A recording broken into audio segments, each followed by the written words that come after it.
What's up guys, JT Anime Nerd here bringing you all that nerdy goodness. Today I'm here to give you a glimpse at the next installment of my version of the DC Extended Universe / Snyderverse.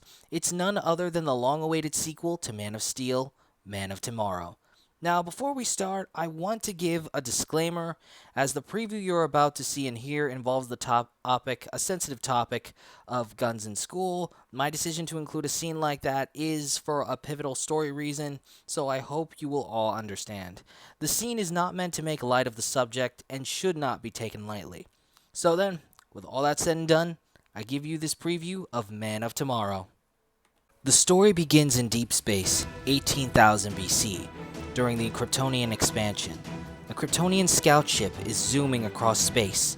Meanwhile, within the ship, two fully armored Kryptonians carrying blasters are running as fast as they can away from something, which turns out to be the scout ship's drones.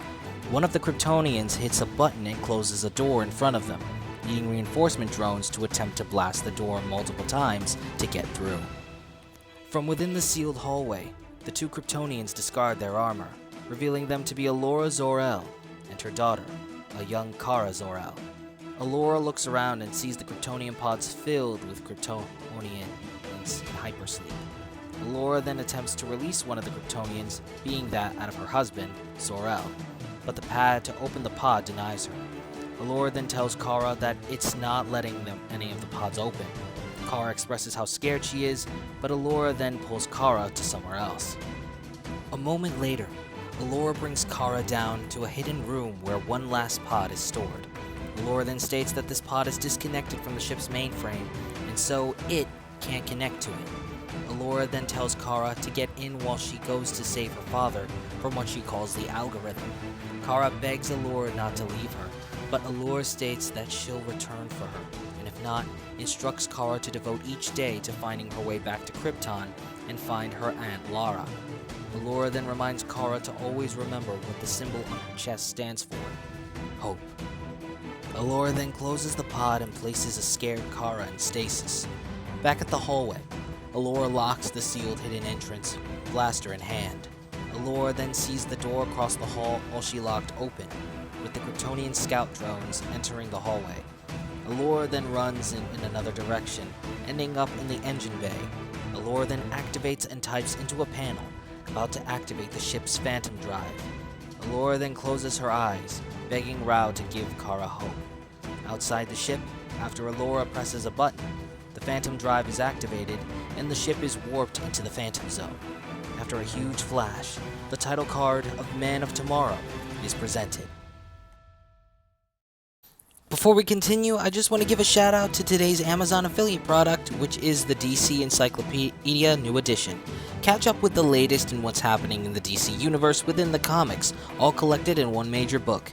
All you need to do is go down into the description and pinned comment and click on that affiliate link so you can purchase this book, as well as help us earn money to expand the channel and give you higher quality content.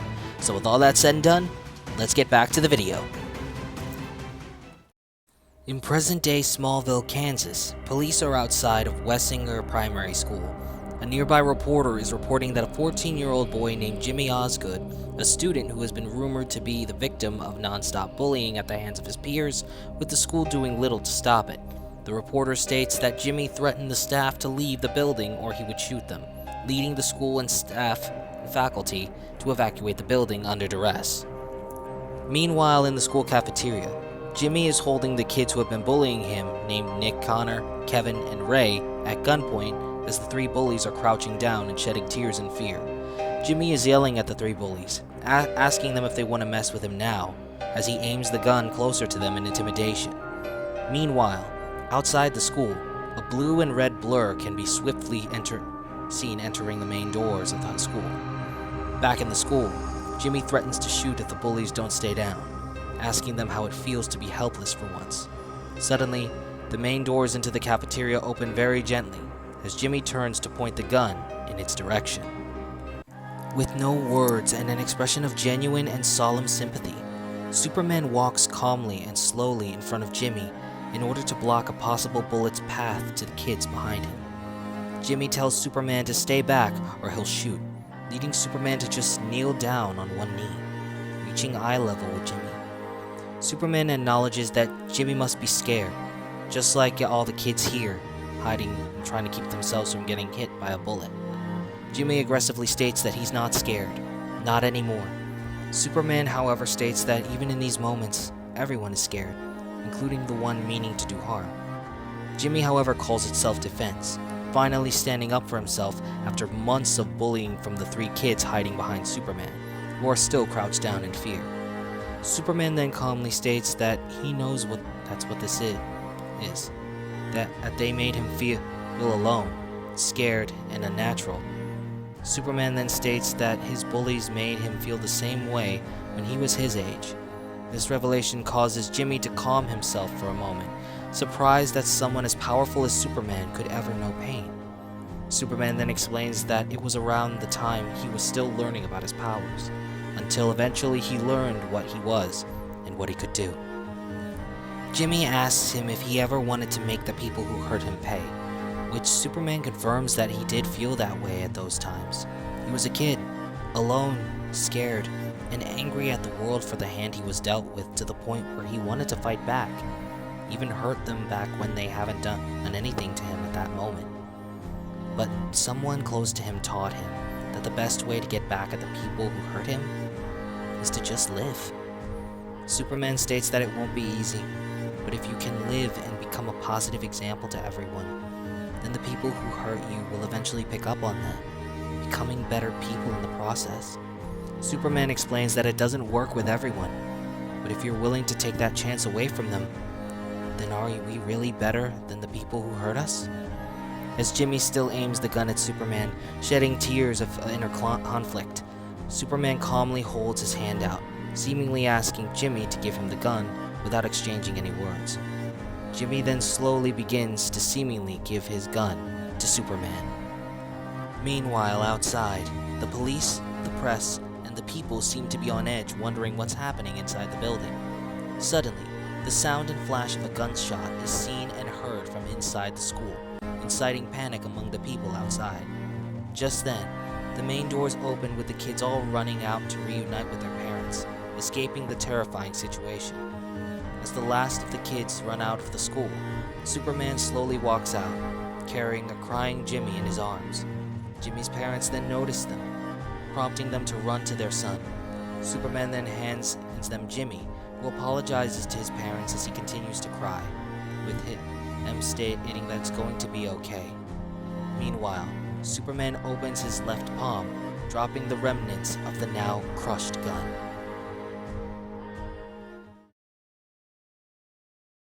Moments later at Kent Farm, Clark Kent returns, Lois, Jimmy, and Lucy greeting him, with Jimmy and Lucy holding their child, Lawrence Lane Olson. A moment later, Clark and his new extended family are all eating around the dinner table. At the side, Lawrence, aka Larry for short, is seen wearing a makeshift cape and pretending to fly around on the living room. Jimmy asks Larry if he likes the present Uncle Clark gave him, to which Larry agrees, as he expresses how he wants to be like Superman one day. Larry's words create a smile on the family's faces, especially Clark's. As Larry hops up on Jimmy's lap, he asks Jimmy if he and Superman are best friends, to which Jimmy replies that he'd like to think so. This being because they've had at each other's backs from time to time during a few jobs he took for the Daily Planet. Larry asks if he thinks Jimmy can get him to meet Superman, but Jimmy replies that he's much too busy saving people. However, Jimmy points out that Superman did show up at a school once to surprise a boy being bullied, referencing the scene in Shazam. With that knowledge, Jimmy then states that maybe he might get to meet Superman one day, but only when he has the time. These words bring a smile to Clark's face, followed by him looking down at the Daily Planet article about Superman saving the lives of kids in a hostage crisis, and the life of a bullied boy with a gun. Moments later, Jimmy and his family take their leave in their family car as Clark looks out the window, witnessing their leave. Lois then approaches Clark, asking him if he wants her to pack any essentials before going back to Metropolis. However, Clark states that he can hear them, Lois asking what exactly he can hear. Clark clarifies that he can hear the second heartbeat, and that they should schedule an ultrasound. But Clark then states that she shouldn't call him Clark. Clark is dead, and the world believes that too. Lois then shows a solemn expression, Clark mistaking it for fear. Clark states that it won't hurt her, the baby, as without the energy of the sun, it can't develop any powers and so won't destroy her from the inside. Despite this, Lois argues with Clark about being dead, stating that maybe it's time he returns to the real world. Clark then states that he was lucky not to be noticed by the crowd after the Mother Box incident, claiming that it's better that the world has Superman, not Clark Kent, and appreciates Jimmy and his family keeping his secret that he's alive. Lois, however, is adamant on arguing with Clark, stating that Clark Kent's stories have saved as many people as Superman. Clark makes it clear that what she said is just not true, as Superman's actions can save the many while Clark Kent's stories can only save the few, and he'd rather stick with the former because he knows it works. Lois then hugs Clark, telling him that she married Clark, not Superman, and that it's Clark who's going to be a father, not Superman. Clark, however, states that they're one and the same, and that they can't have one without the other. Lois then simply continues to hug Clark as he holds her in his arms, Lois relenting, finally admitting that he's right. Lois forces herself to admit that Superman and Clark Kent are truly the same person, but points out that the question is if Clark himself truly knows that. Meanwhile, in space, a wormhole seemingly opens, spewing out what appears to be multiple metallic objects down toward Earth. As the objects enter the Earth's atmosphere in separate directions, the military's computers detect it, leading them to call it in. On Earth, one of the metallic objects lands in the middle of the desert, forming a large crater at the center of the area. The next morning, a military unit arrives on the scene, the metallic object still in its place. From within one of the convoy vehicles stepped out the leader of this unit, portrayed by Tommy Lee Jones. Moments later, as the military unit arrives at the military base, General Swanwick intercepts, asking why he wasn't called on for this possible state of emergency. A lieutenant tells him they were ordered to retrieve the unidentified object. Swanwick then questions on whose authority, to which the leader of the unit states on his authority, introducing himself as General Samuel Lane. Swanwick then points out how no one seems to be telling him why he was not called in, to which Sam replies because it was him they called, as the higher-ups agree that Swanwick's history with extraterrestrials has been rather personal and possibly biased, and therefore sees his relationship with one and is seen as detrimental to any missions involving extraterrestrial activity. Swanwick, however, argues that if he's referring to Superman, then he points out how Superman has protected Metropolis and this world 100 times over. General Lane, however, argues that Superman's a threat to national security, and if not for him, Earth wouldn't have had to suffer through 2 invasions. Swanwick argues that he was raised on Earth as a baby and didn't ask for anything to come after him.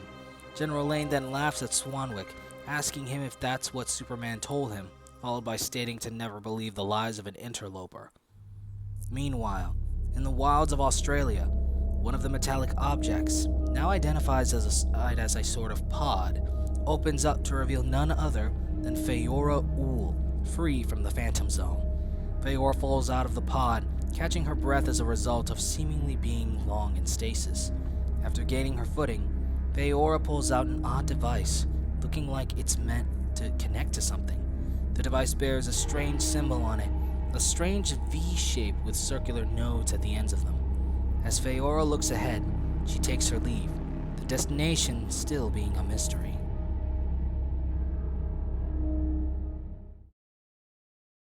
I hope you all enjoyed part 1 of my Man of Tomorrow movie. I'm sorry this took so long. I've been really trying my best to make this movie as good or almost as good as Man of Steel, but of course I'm not Zack Snyder, and when it comes to how this movie should go, writer's block has really hit me with this one. If you guys did enjoy this video, then don't forget to like, share, Hulk smash that subscribe button, and turn on that notification bell to stay updated on the latest videos. Also, don't forget to check out our merch store, Buy Me a Coffee page, and Amazon affiliate link linked in the description and pinned comment below. I also want to take this chance to tell you about my new comic audiobook novelization, Pendragon Knights of the Round. Witness the beginning of the legendary King Arthur's tale as a superhero within the medieval era. If you guys love superheroes, mythology, and comic books, then I guarantee you'll love this story. In order to check out issue 1, along with the general lore videos, I'll have them linked in the description and below. With all that said and done, I'm JT Anime, and I'll check you guys later.